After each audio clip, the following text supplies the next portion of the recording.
नमस्कार। आज तक की बोट यात्रा आप पहुंची है नौतन।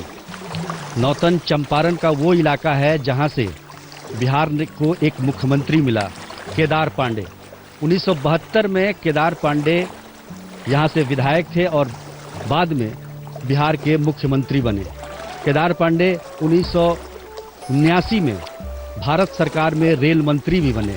इसलिए राजनीतिक रूप से ये काफ़ी महत्वपूर्ण इलाका है और हमारी बोट यात्रा में, जो कि वोटरों से उनकी राय जानती है, इस विधानसभा में क्या उनके मुद्दे हैं और किस आधार पर वो वोट डाल रहे हैं, इसके बारे में हम बातचीत करेंगे।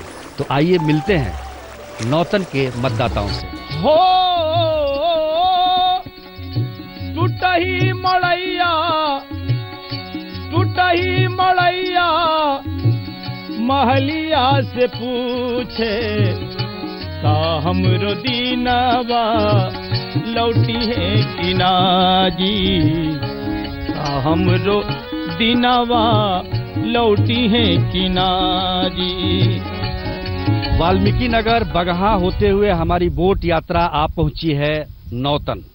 नौतन एक महत्वपूर्ण विधानसभा क्षेत्र है चंपारण का, और हम बातचीत करेंगे यहाँ के मतदाताओं से कि क्या वो किस आधार पर इस विधानसभा चुनाव में वोट डालने जा रहे हैं और क्या यहाँ का महत्वपूर्ण मुद्दा है, क्या समस्या है।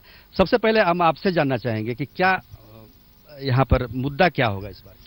देखिए, ये इलाका जो है ये नौतन विधानसभा क्षेत्र का बैरिया प्रखंड में आप बैठे हुए हैं।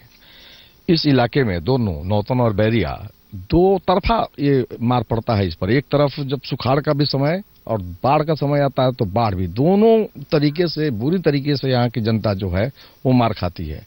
और इस तरह के आपदा का कोई समाधान के लिए व्यवस्था सरकार के द्वारा नहीं की जा रही है। हजारों एकड़ दियारा की जमीन है जिस पर जमीन किसी की है और अवैध ढंग से अपराधियों का कब्जा है, जमीन वालों का कब्जा नहीं है। नौतन बैरिया प्रखंड में एक भी डिग्री कॉलेज नहीं है और यहाँ केदार पांडे मुख्यमंत्री रहे हैं। बहुत से भूमि जो है अभी छूट भइये अपराधियों के कब्जे में है, जिस पर सरकार का कोई रुख स्पष्ट नहीं है। और बाकी बाढ़ और कटाव पीड़ित लोगों के लिए भी सरकार का रुख स्पष्ट नहीं नजर आता है। आश्वासन तो बहुत देते हैं लेकिन परमानेंट उसका सॉल्यूशन आज तक नहीं हुआ। बिजली के खंभा जो लग गई है लेकिन तार जो है बिजली का तार उसमें लग नहीं पाया है। बाढ़ से लोग पीड़ित है, सुखाड़ भी है, इसकी सरकार जो है पूरी व्यवस्था करे। बिजली को लेकर 2012 में बिहार के मुख्यमंत्री नीतीश कुमार ने कहा था कि वो बिजली पहुंचाएंगे और तभी वोट मांगेंगे। यहाँ हमें एक बात सामने निकल के आई है कि बिजली का खंभा लग गया है लेकिन तार नहीं लगा है। कहाँ तक सच्चाई है इसमें, बताइए। कुछ इलाकों में बिजली की तार नहीं है और जहाँ बिजली की तार है भी वहाँ वोल्टेज नहीं है। सर, बिजली आती है लेकिन कम आती है, लेकिन हमारे पंचायत में आधा जगह है, आधा जगह पे बिजली नहीं है। 5 घंटा 6 घंटा आती है। विडम्बना तो यह है बिजली के सवाल पर कि ये बैरिया प्रखंड मुख्यालय में बिजली नहीं, वहाँ पोल, अभी सुनने में आया कि कुछ पोल उधर गया है, और खुद प्रखंड मुख्यालय में थाना में जब बिजली नहीं है तो फिर यहाँ के बारे में क्या, बिजली के बारे में हम लोग सोचेंगे। पिछले 10 वर्षों में क्या विकास हुआ है? विकास देखने में तो अभी तो कुछ सामने दिखाई नहीं पड़ रहा है। वही थोड़ा बहुत सड़क नाला वगैरह में इम्प्रूवमेंट है, लेकिन वो भी समझिए नाम मात्र का चल रहा है। टीचर लोग सब बैठ कर अपने गप करते रहते हैं, बच्चों को शिक्षा नहीं दे रहे हैं। बच्चे जाते हैं तो कह रहा है जाइए हमारे हैं, 5 मिनट के बाद 5 मिनट करते करते आते ही नहीं है।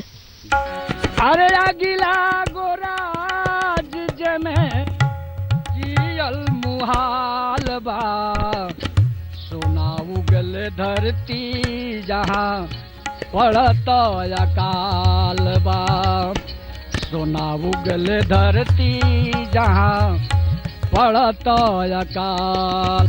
चमकत कोठी जमीन धरमन के लाल बा, सोना उगल धरती जहाँ पड़त अकाल बा।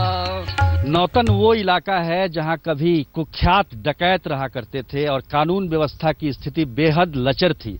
आज क्या स्थिति है इसके बारे में जानते हैं। ये बताइए कि क्या स्थिति है अभी कानून व्यवस्था की यहाँ पे?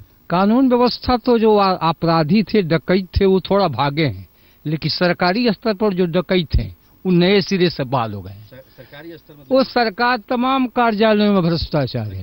हर थाना में, ब्लॉक में घूसखोरी का बाजार है।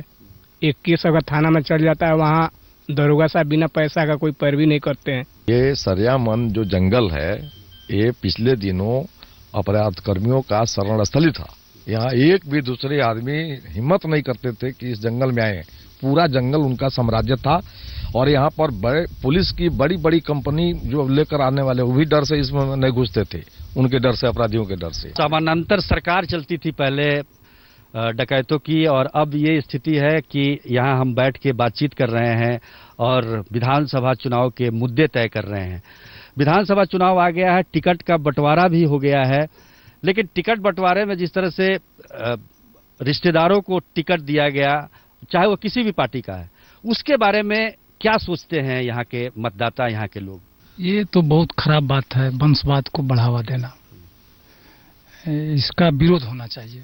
यहाँ पे जो अच्छे लीडर हैं, उन लीडर को टिकट न देकर अपने वंशों को टिकट दे रहे हैं, जिसके कारण हमारा जो है क्षेत्र जो है पिछड़ जाता है।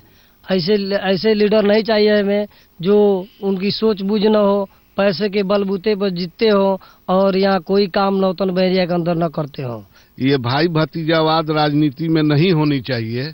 टिकट बंटवारे में या विधानसभा में या संसद के चुनाव में ये सब भाई भतीजावाद नहीं चाहिए। इसलिए कि लीडर अच्छा हो, ईमानदार हो, स्वच्छ छवि वाला हो, उसको ही टिकट किसी भी पार्टी को देना चाहिए। जब इंजीनियर का बेटा इंजीनियर, डॉक्टर का बेटा डॉक्टर, तो भाई नेता का बेटा नेता क्यों नहीं हो सकता? नहीं, इसमें स्पष्ट साफ है कि ये जो वंशवाद है वो सभी दलों में नहीं, सिर्फ महागठबंधन के सभी दलों में और राष्ट्रीय जनतांत्रिक गठबंधन के सभी दलों में। सिर्फ वाम मोर्चा एक है, वहां के किसी भी दल में वंशवाद नहीं है। खेत जरे बारी जरे जरे लांगनवा, बैलवा के जोरे जरे जरेला किसनवा, तलवा तलैया हो,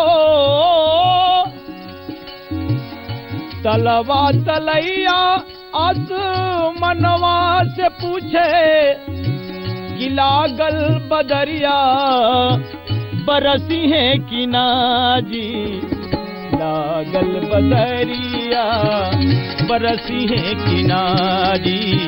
बिहार में जो विधानसभा चुनाव हो रहे हैं, उसमें दो चेहरे हैं। एक तरफ मुख्यमंत्री नीतीश कुमार हैं, तो दूसरी तरफ प्रधानमंत्री नरेंद्र मोदी। हमारा सवाल ये है कि इन दोनों में से मतदाता किस पर भरोसा करते हैं? बताइए। नीतीश कुमार।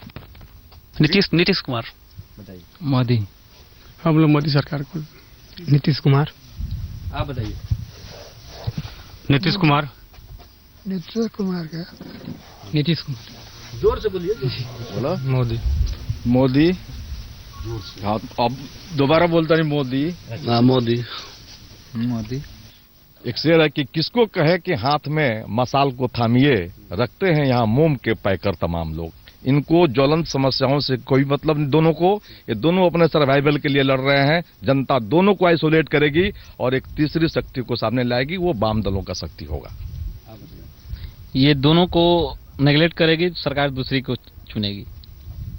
नीतीश कुमार। मोदी। बिहार विधानसभा चुनाव में जो दो चेहरे सामने हैं, नीतीश कुमार और नरेंद्र मोदी के बारे में आपने जनता की राय सुनी। नौतन से बस इतना ही। देश और दुनिया की बाकी खबरों के लिए आप देखते रहिए आज तक।